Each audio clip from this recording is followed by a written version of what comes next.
Good morning, everyone. My name's Dr. Ash Willmott from Anglia-Ruskin University in Cambridge in the UK. I would like to thank ISN for inviting me to present today. Thank you to the organising committee, and thank you to my liaison officer at Tomney for all the support and help over the last few weeks and months. It's been a challenging time, but hopefully we can all get through this together, so thank you very much. So my presentation today is on the development and implementation of heat alleviation strategies to enhance athletic performance.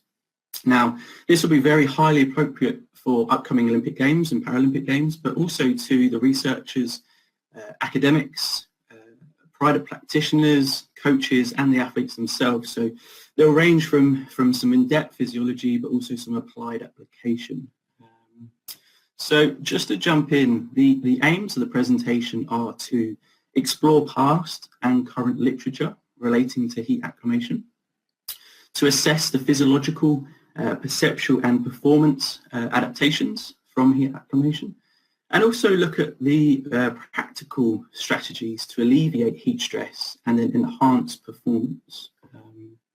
So really, what do we know? Now, following on from Dr. Oliver Gibson's chat earlier, hopefully who was covering kind of acute heat stress and how that impairs performance and may compromise health through various different physiological mechanisms, I want to explain how repeated exposure to heat stress within a controlled environment may actually improve performance through from physiological and perceptual conditioning. Now, this can be achieved naturally, and it can be achieved within a controlled environment. So thinking of the differences between the UK here and our summers or winters can be very cold and wet and windy, compared to perhaps the Malaysian athletes who have a nice environment which is hot, typically day to day. We need to understand how natural acclimatization is really important for perhaps European athletes, whereas it's, and then also the controlled acclimation of heat acclimation itself to help improve performance and physiology for all different athletes. So what is heat acclimatization and acclimation? We use this as a term to describe a pre-planned program that consists of repeated exposures to high heat stress within that natural environment, as also in controlled environments. So the picture on the screen here, which provides us with the puzzle and the different pieces need to be putting together, this is the kind of coach and support staff's plan and considerations that they need to understand the methods, the frequency, the time to completion or competition, the location, and also the environmental conditions that are needed.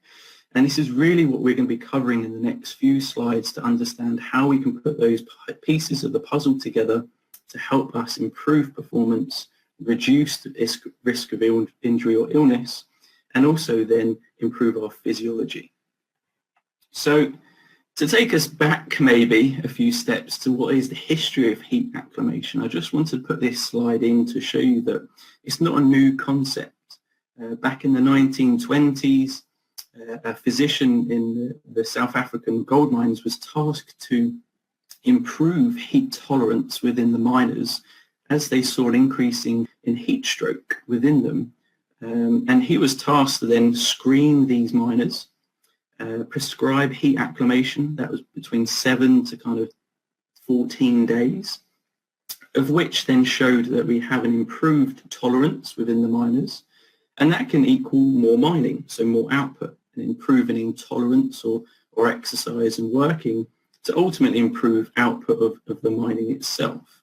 And we still apply these kind of guiding principles today to athletes, and these coaches should really recognize this information that it's not changed too much since the 1920s. And I've added in a little picture here and below. This is from 1922 to show a heat chamber, which I'm sure is highly, highly different to what the specialist facilities are like at ISN at the moment with their heat chamber or environmental chambers, we should say, and actually understand that there's a nice history of information that we can use and refine for our athletes.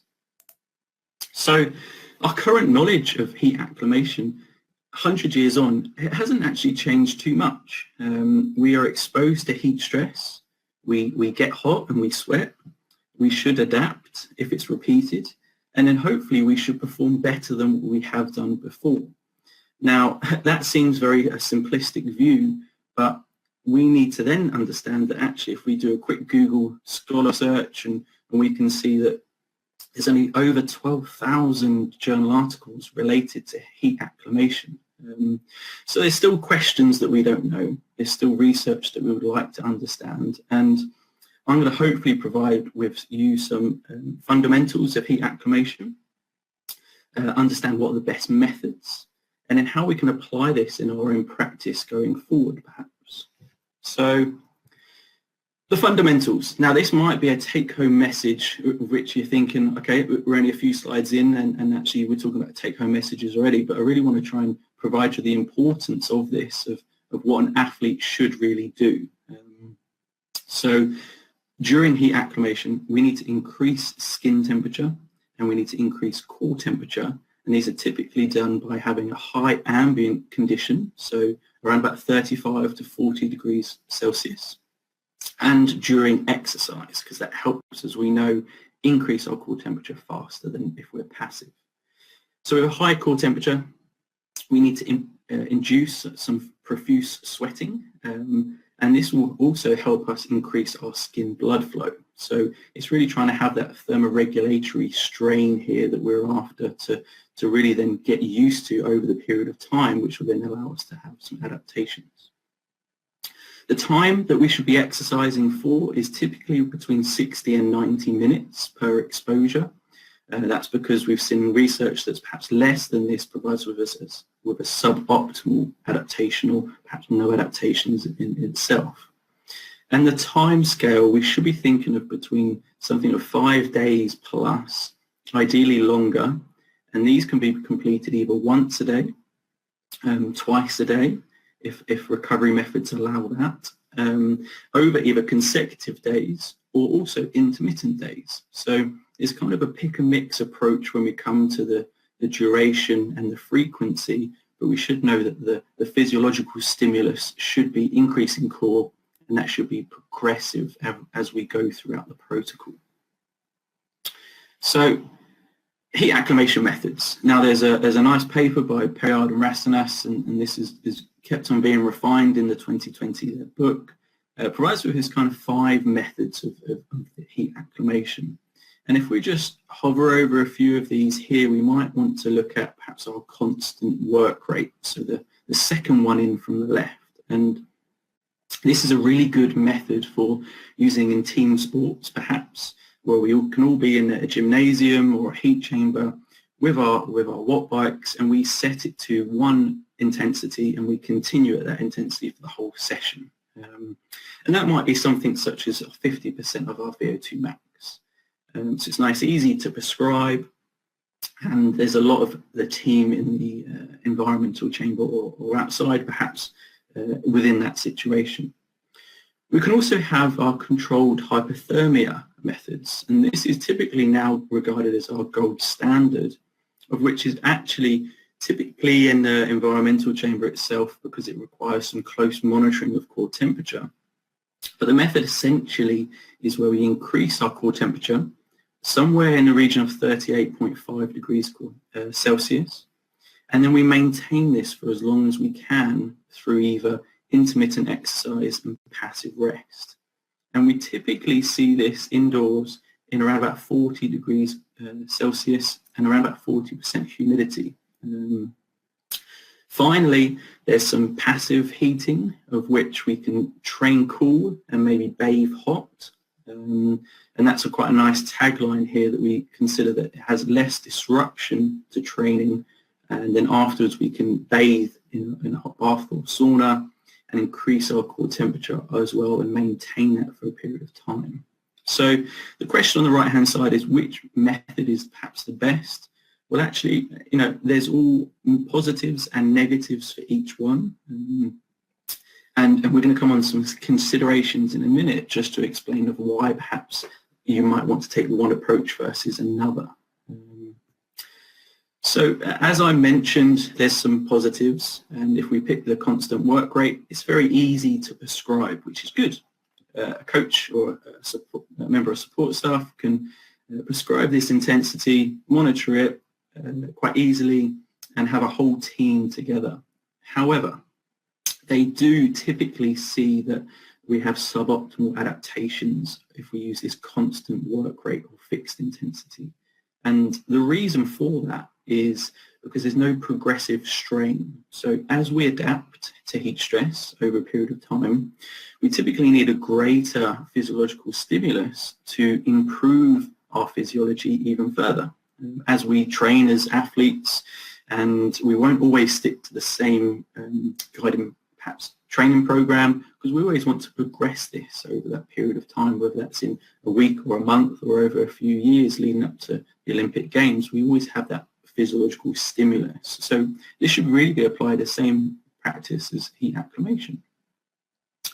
If we're thinking of controlled hypothermia, it's good. It provides with that progressive stimulus, and actually it's really good for individual sports because we typically see that that's the greatest a way that we can adapt and induce these adaptations more so than perhaps our constant work rate.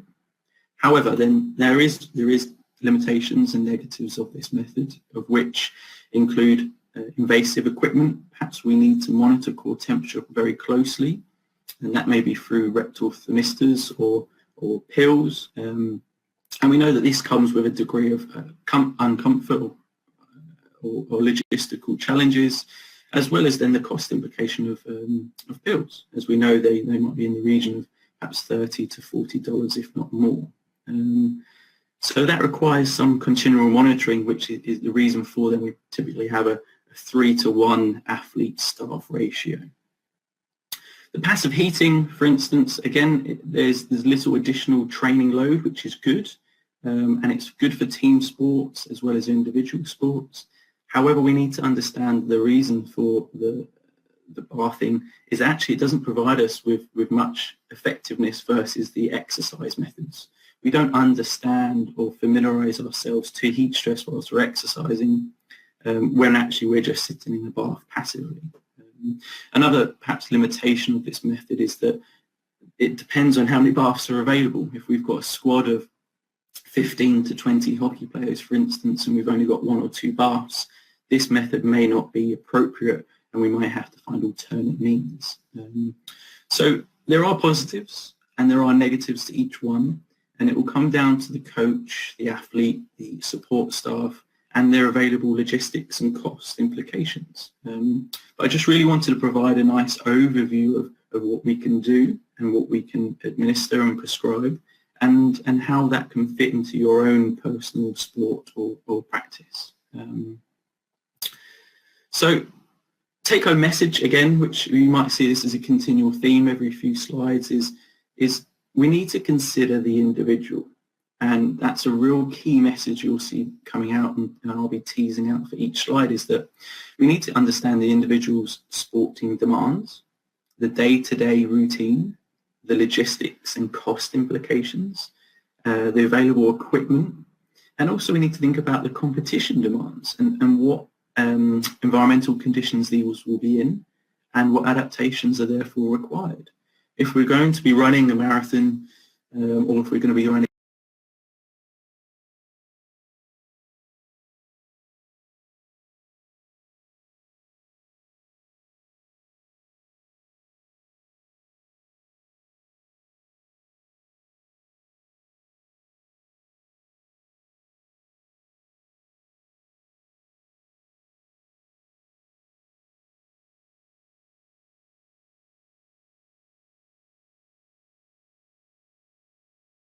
a 100 meters, our heat acclimation methods will be very different. Some we may not need it, some we definitely will.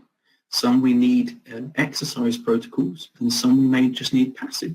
And also, you know, we can think of these methods as interchangeable. We could have a mixed method approach where we have controlled hypothermia to induce our adaptations, and then we use the hot bathing to top these up over time. And I'll come back to this kind of mixed method approach later on throughout the presentation.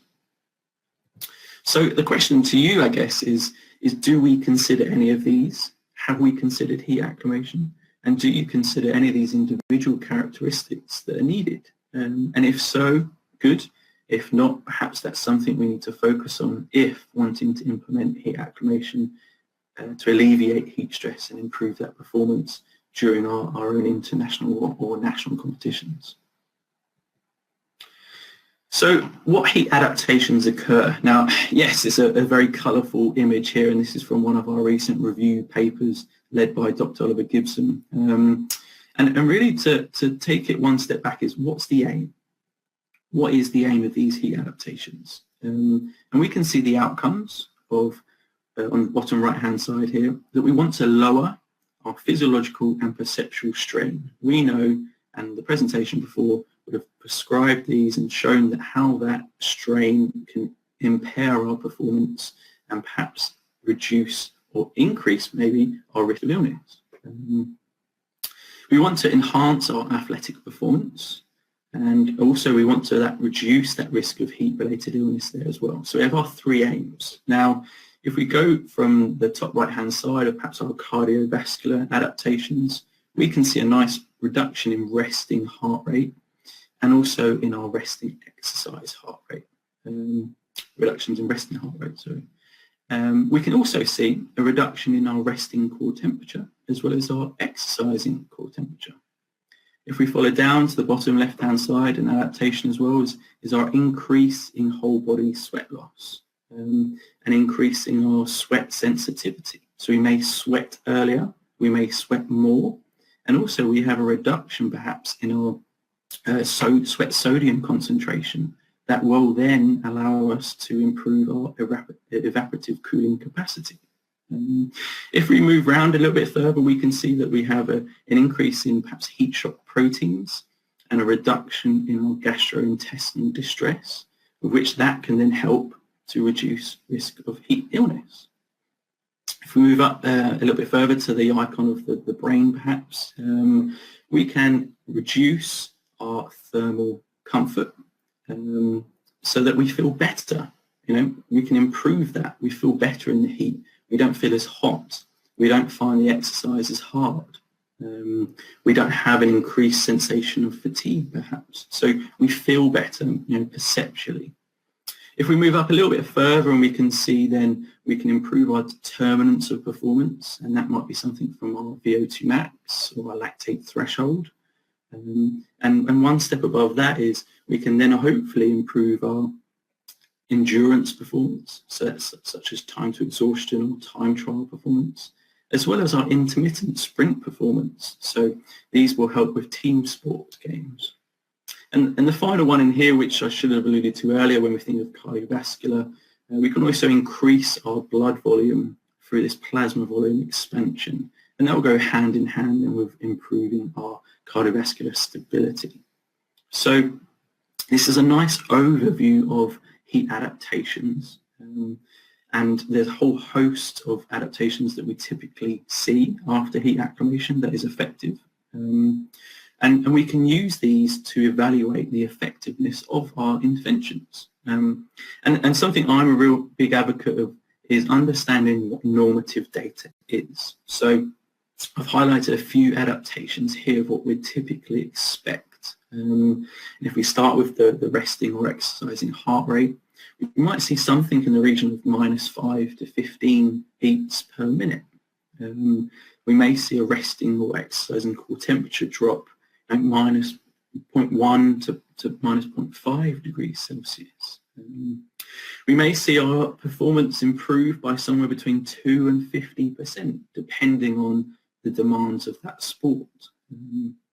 We may see VO2 max improve 5 or up to 15%, again, dependent on the intervention, but also the individuals that have undertaken it. As we typically find that those of the lesser trained or the lesser heat tolerant can improve their physiology and performance far greater than perhaps the elite level athletes that maybe see a marginal performance improvement. Now, when we consider these normative adaptations, one thing I really have tried to understand in the last few years is what's a meaningful adaptation. And this is where we need to understand perhaps the human and also equipment error and variability. So this alludes to then the significant versus a meaningful difference. Now, sometimes us academics or researchers are very interested in the significant change or not. Now, I understand with my other hat on as an applied practitioner, we need to understand what is a meaningful difference for an athlete, and that might be one individual. So we can't do stats on one athlete, but we can definitely understand that meaningful changes if it's occurred or not. So in the table here, this is kind of some guiding principles perhaps, and that you can use in your own practice per se. So if we see a changing rectal temperature or core temperature, a meaningful change is something greater than or less than 0.2 degrees Celsius. And that should really take into account the variability of the equipment as well as the day-to-day variability within our circadian rhythm and therefore temperature.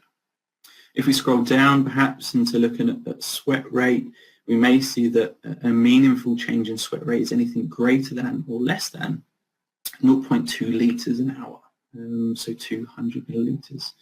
And the reason for this is because we can perhaps see a day-to-day change or week-to-week change in these measures, and the idea is that then we can have this kind of guidelines that we need to improve our physiology by to actually show that yes, the intervention is effective. Now, unfortunately, we also do see that some interventions aren't effective, and we may only see a 2 or 3 beat change in our heart rate. That could be meaningful. I've set a kind of an arbitrary of 5 here for some of my studies to actually show that then anything greater than that we are sure and certain and more confident that what we've prescribed has helped and improved.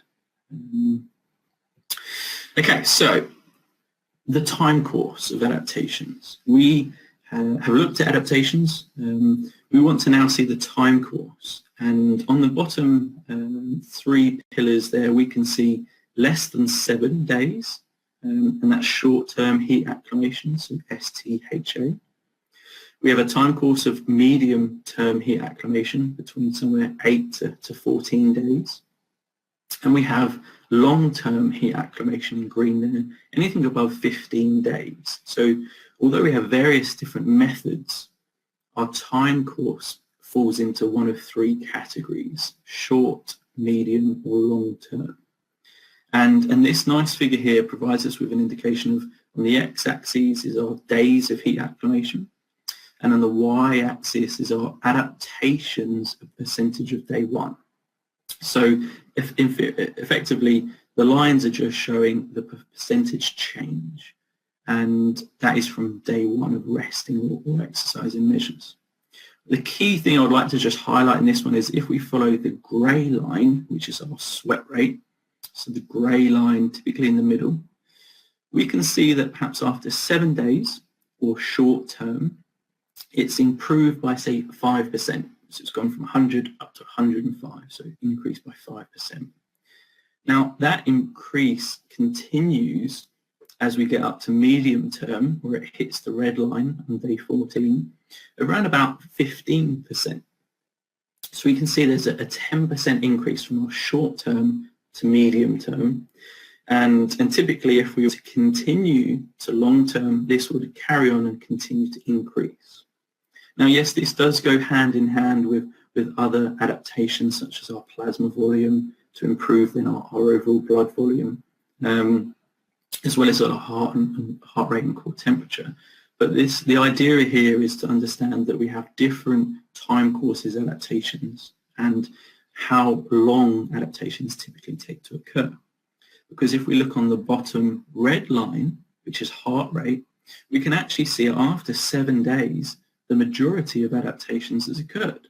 So it's dropped, so we've reduced our heart rate perhaps by anywhere between 10 and 20% in the first 7 days. And then the line plateaus out, and we see from 7 to 14 days, there's really not much change. So we may see that time course depends and shows what adaptations occur, and then we can then prescribe what acclimation we typically need. So the time course adaptations, typically the rule of thumb is that the longer protocols, the better, the greater the heat adaptation and the greater the improvements to performance.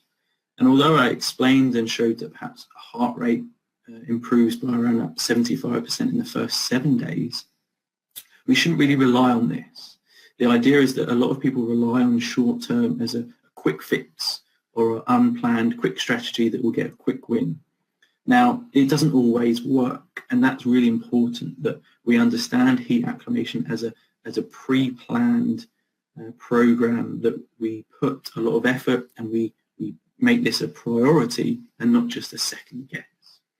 And the reasons for that is because of the considerations that we need. So there's obviously, the time versus effectiveness approach. We only got 5 days and that's all we can do. That's fine. If we've got 10, 15 days, we can focus on heat acclimation even better. There's competition requirements. So when does this need to occur? How far out from the competition do we actually need to implement this? And then also individual acclimation state. So if we've got a team of athletes, not everyone's going to respond the same and at the same rate.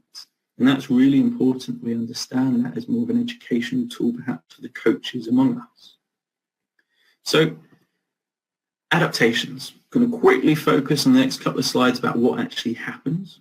And this here, we've got a sweat adaptation. And we can see on the figure in the bottom right-hand side, provides us with a reduction in our central adaptation. So we can see here, which we reduce our core temperature sweat onset. So we sweat at an earlier core temperature, which is good. So we then can improve our evaporative cooling from that respect. And also we can increase our sweat output for a given temperature. So not only are we sweating earlier, we're also sweating more. And this is really important, that then helps us improve that evaporative cooling as we can continue to exercise at a higher intensity. Alongside these perhaps central and peripheral adaptations is that decrease in sweat sodium concentration. And also we have an increase in skin blood flow, which helps us then improve our thermoregulatory capacity.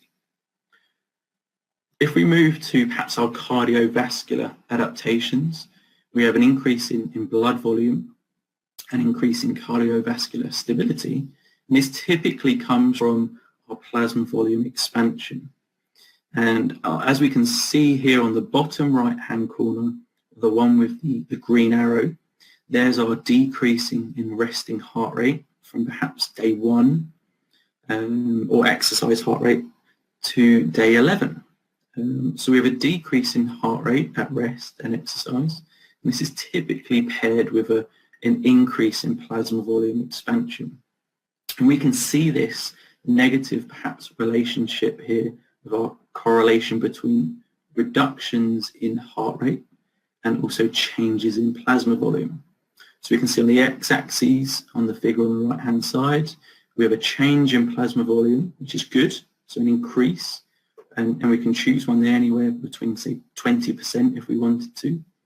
And we can find where the corresponding line is, the trend line, and we can then read off our y-axis of our change in heart rate. And we may typically see a reduction of corresponding to 20% improvement in plasma volume to around about minus 15 beats per minute. Now that's a general rule of thumb that we typically see, but we can see them independent as well. For our thermoregulatory adaptations, we have a reduction in resting and exercising core temperature. So the figure on the top figure on the right-hand side, we can see that after acclimation, the white triangles represent the reduction in resting but also exercising. And that allows us to have this greater heat storage capacity. Now, something that you might have heard or mentioned before of perhaps a critical core temperature. It's a little bit simplistic, but it allows us more time then if we're reducing our core temperature at rest before we reach the heightened levels of hypothermia and anywhere that we're going to experience some heat-related illness, perhaps somewhere 39 to 40 degrees Celsius. So the resting and exercising core temperature reductions are really going to help this heat storage capacity. We also may have an improved sweat sensitivity, as I've mentioned, and this will go hand in hand with a lower threshold for vasodilation and then a lower skin temperature. And that should also help us with an improved dissipation capacity. So as we can see, most of these adaptations are interlinked, and we typically see a reduction in perhaps core temperature alongside a reduction in threshold temperature for sweating. So we shouldn't always see these as an independent adaptation. Something which is a real key seminal paper by Lorenzo in 2010 looked at 12 well-trained cyclists, and they did 10 sessions of heat acclimation in 40 degrees Celsius heat. And they showed, as we can see on the figure on the left-hand side, that anything from VO2 max and lactate threshold, so our determinants of performance, improved by around about 5 to 8%, as well as then our time trial performance also improved between, say, 5 to 9% in both hot and cool conditions. So the real important thing here, which was a nice kind of theme to come out of heat acclimation research, is not only can we improve performance in a hot environment, but we can also improve it within a cool environment too. So this has really taken off in the last few years, and there's still research to be understood here and investigated. Can heat acclimation improve your performance in a cooler environment? And do these adaptations also transfer to those improvements? So this is something to consider, that we don't always view heat acclimation just for heat stress, but we could also help improve our general conditioning with heat adaptations and heat acclimation to improve our perhaps day-to-day training, but also our performances in a temperate environment. Finally, something of which we could just cover briefly is our acquired thermotolerance. And as I mentioned, we have an increased expression of heat shock proteins over the course of heat acclimation. And this provides us with this cytoprotective effect from multiple stresses. So we may see that this provides us with help in a different environment, such as hypoxia, or also ischemic conditions, perhaps within the gut, which reduces any GI distress. And as we know, that may then subsequently lead to heat-related illness. So indirectly, by increasing our heat shock proteins, we can also reduce our heat-related illness severity or risk. And on the right-hand side there, I've just included some images of perhaps military and fire service occupations, because we also have seen that heat acclimation is widespread amongst those individuals, because we know that there's an additive effect of heat acclimation to improve performance per se, and not just on an athletic field. So it comes to the question then of what's the decay? Now, how long do adaptations last, the decay? Adaptations are shown to reduce around about 2.5% per day following the end of heat acclimation. And this is really important to consider, bearing in mind that when we should do heat acclimation and how long these adaptations will last for. So a nice figure on the bottom here is we see heart rate improve, so reduce over time during heat acclimation.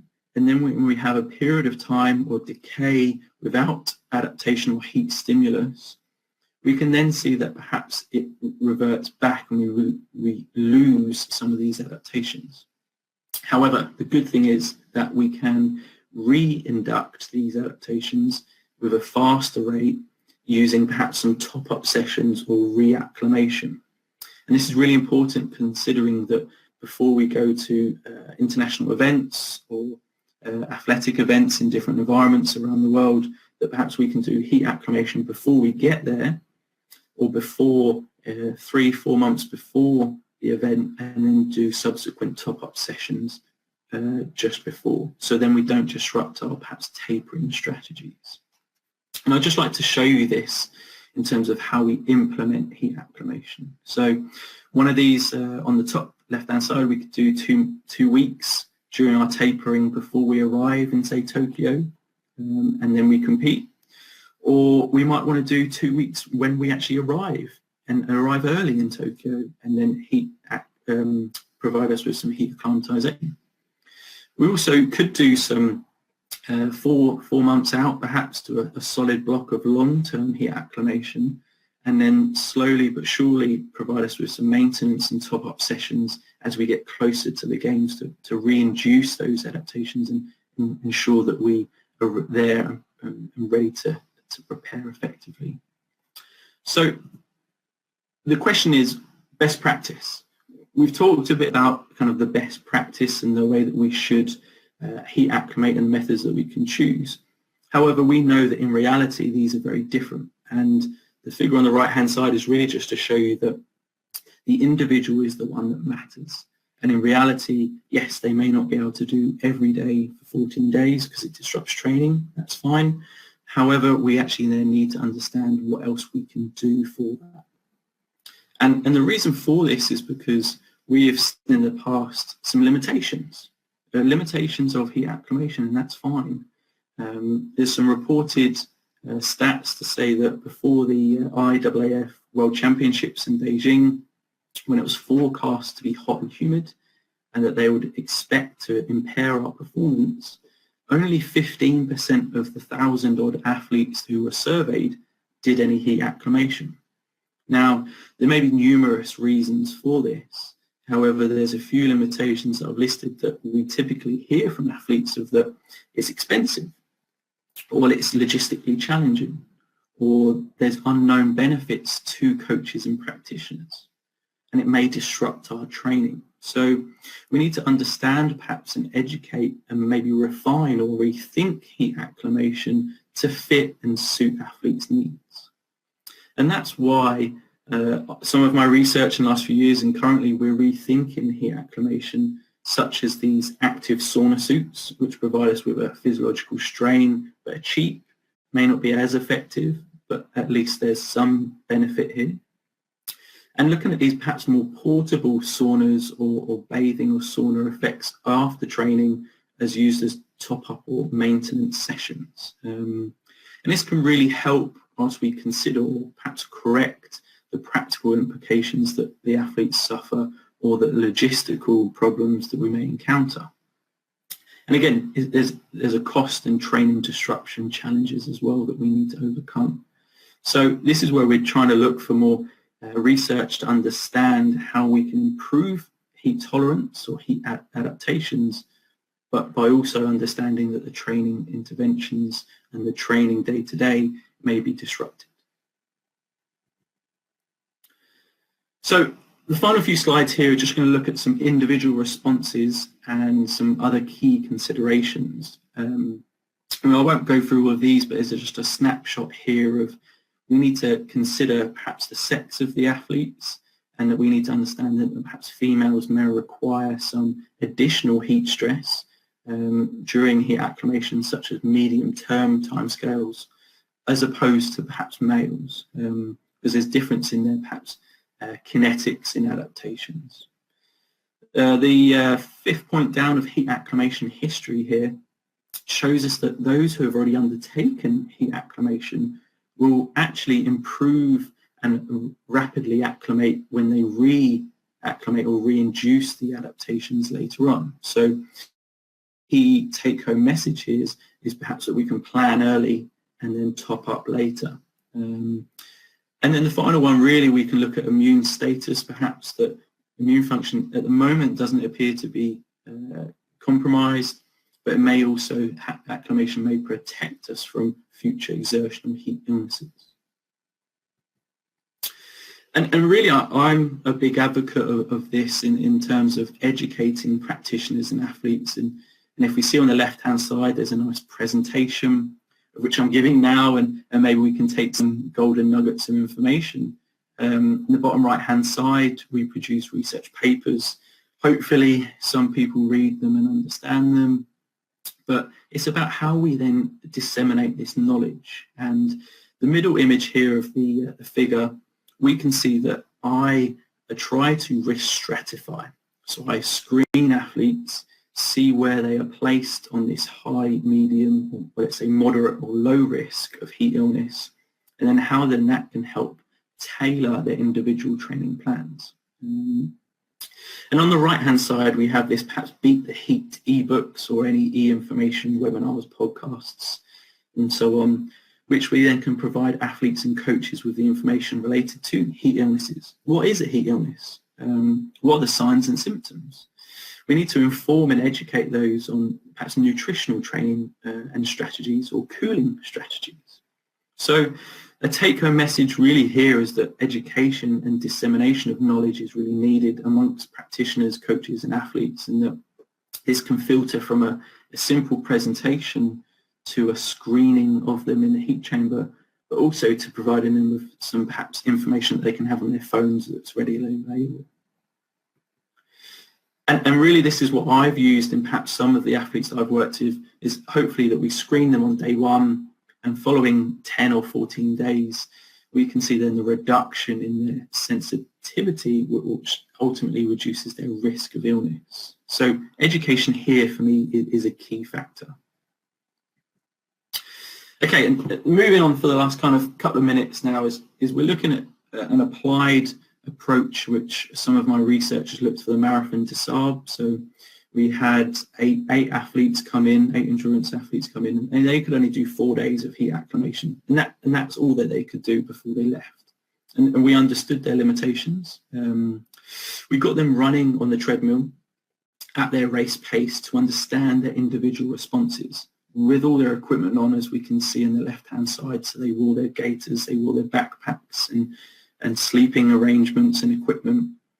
And whilst we didn't see really any adaptations, cardiovascular, thermoregulatory, or any changes in their immune function, we did see some thermal sensation and sweating.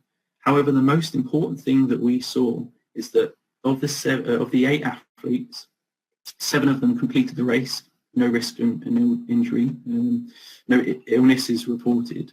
However, the key thing of education really came through that they were all prepared. They were prepared to go. They'd done their training. They'd done some heat acclimation. However, one of the athletes decided to buy a new pair of trainers the week before, hadn't really worn them in, and as we can see on day 1, had a nice blister, and the second day had to pull out because of that. He was unable to run. And this is why we've got the safety first, is really understanding our athletes and understanding what we can do to help them. There's a few considerations to do prior to heat acclimation, and just a few here that we can go through of checking hydration status. So there's a nice table here that will give us a criteria of what's well hydrated and what's perhaps severely hypohydrated, dehydrated. And we can look from urine colour, osmolality or specific gravity. And it's really important that we share this knowledge with the athletes themselves and the coaches so we understand and we have that criteria for them. Some perhaps considerations during heat acclimation as a toolbox, I like to say. We have this monitoring which is essential. So heart rate, core temperature, I feel is essential during any heat acclimation exposure. And also we might have some desirable. So if we can afford the kit and we've got it available, we might like to look into measuring heat shock proteins. We might like to look in at perhaps our sleep hygiene during heat acclimation. We might like to look at our sweat rate more than the local scale and look at our sweat sodium concentrations. Finally, considerations for heat acclimation recovery. We definitely want to understand that we should calculate some sweat rate and then we can then improve our rehydration techniques. We want to increase the fluid and sodium obviously intake after heat acclimation because we know that it takes a greater strain during that session. And actually we want to continue concentrating on perhaps our sleep hygiene for our recovery methods to ensure that we don't incur any minor illnesses or upper respiratory tract infections. And finally, really, whilst it may sound counterintuitive, we can use some post-cooling interventions here that will help us then recover day to day.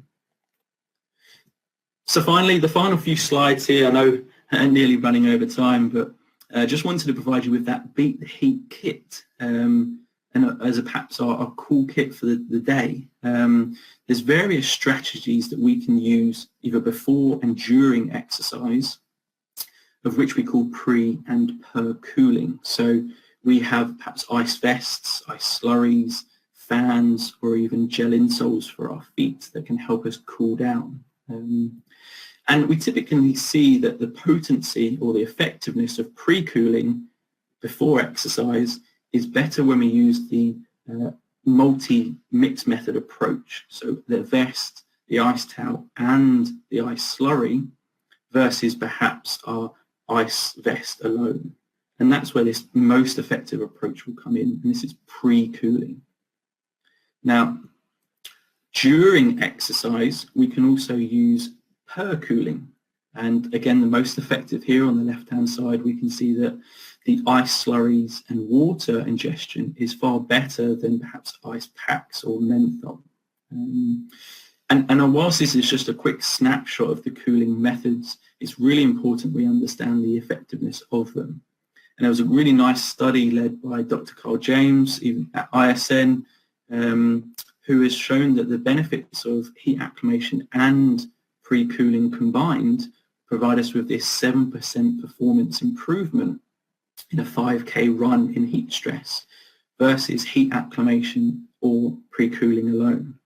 And really, the key message here is that we can combine and conquer approaches. So we have our chronic heat acclimation, and then we have our acute pre-cooling, perhaps, that can really be infused together to improve performance. Now, as a quick summary, as I'm sure I've overrun a little bit, and sorry for that, but recommended strategies, we know there's numerous benefits for all. We need to understand the educational strategies. We need to understand how we can combine and conquer our acute and chronic approaches.